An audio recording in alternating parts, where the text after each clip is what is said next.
Mon déclic quand j'ai commencé à faire de la musique, c'est le sampling en fait.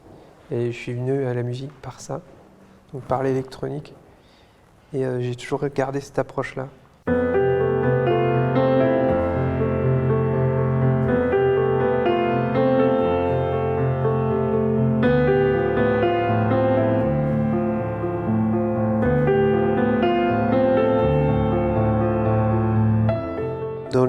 Dans les combats à mener, il y a préserver les espèces, se préoccuper de l'écosystème, et les langues minoritaires font partie de ça.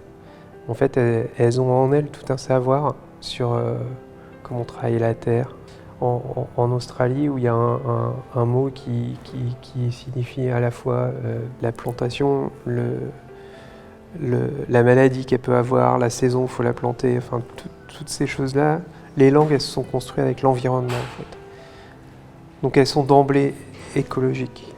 Et on a la chance maintenant de pouvoir parler anglais, arabe, de pouvoir se comprendre les uns avec les autres.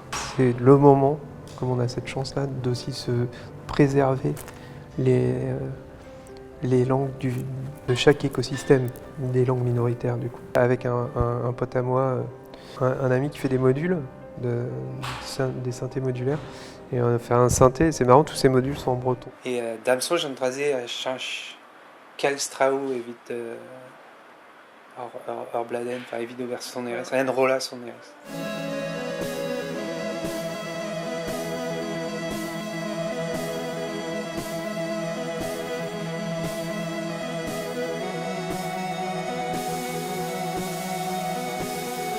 Bizarrement, je trouve qu'avec les instruments électroniques, il y a une espèce de chose vivante, organique et plus proche de la nature, en fait, bizarrement, que dans des instruments certains instruments comme le piano, tout ça, où il y a pour moi trop de main humaine là-dedans, quoi.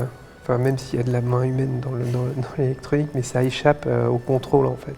Et moi, j'ai toujours recherché des trucs qui échappaient au contrôle. Ouais, j'ai développé une autre façon de travailler qui est plus en accord avec ce que j'ai toujours voulu faire en fait. Qui est très longue, fastidieuse, mais qui passe par justement enregistrer des choses, pour le coup, de façon traditionnelle, et après de s'en servir comme des samples et de tout retravailler, tout refaire.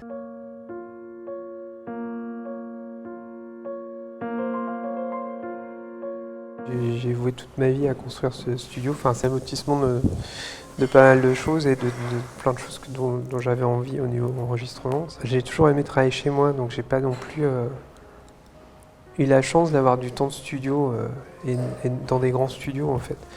À part ça que j'ai fait à Péronne, mais là j'ai ça tous les jours à portée de main et c'est une chance incroyable et ça change les albums. Ouais. Là avec le confinement, je n'ai pas du tout bougé pendant super longtemps en fait. Donc ça s'imprègne partout.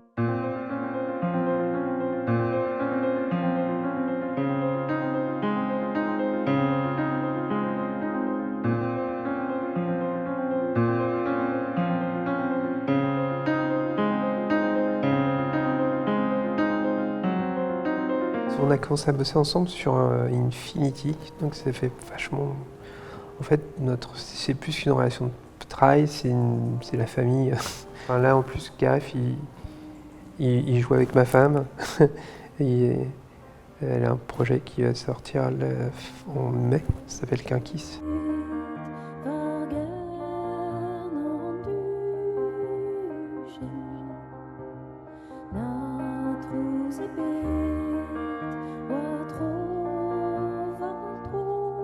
Lui, par exemple, sur l'album, là, il a fait un truc qui était vachement important, c'est qu'il s'est fait chier à tempo mapper tout l'album, comme c'était des prises live au piano.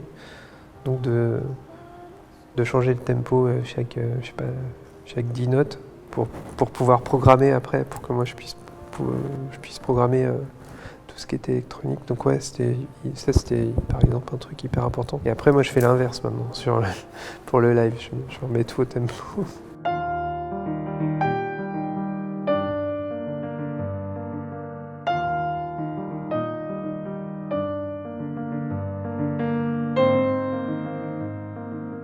Ça première pochette de disque et elle travaille vachement justement sur les lieux. Et du coup, elle a pris le trait de côte d'où j'habite en fait. Et elle s'en est servie comme base. Et donc c'est hyper mathématique, hyper géographique et c'est ce que je voulais, ce que j'aime, ce qu'est l'album aussi quoi.